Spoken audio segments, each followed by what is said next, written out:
ये कहानी एक भयानक काली रात की है जब एक युवक राजेश अपने गांव से शहर लौट रहा था। ये रास्ता घने जंगल से होकर गुजरता था और उसके बारे में गांव में कई डरावनी कहानियां प्रचलित थीं। कहा जाता था कि उस रास्ते पर रात के समय अजीब घटनाएं होती थीं, लेकिन राजेश इन बातों पर विश्वास नहीं करता था। उस रात जैसे ही राजेश जंगल के उस हिस्से में पहुंचा, उसके मोटरसाइकिल की हेडलाइट अचानक बंद हो गई। चारों ओर गहरा अंधकार फैल गया और उसे सिर्फ अपनी सांसों की आवाज सुनाई दे रही थी। उसने मोटरसाइकिल को रोककर हेडलाइट को ठीक करने की कोशिश की, लेकिन कोई फायदा नहीं हुआ।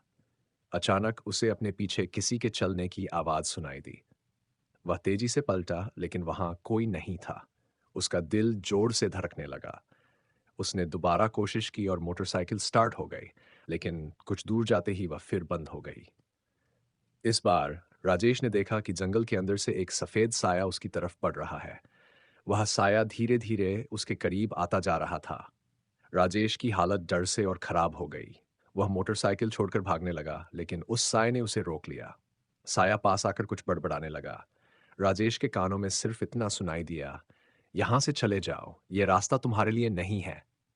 राजेश ने पूरी ताकत से भागना शुरू किया और किसी तरह गांव वापस पहुंचा।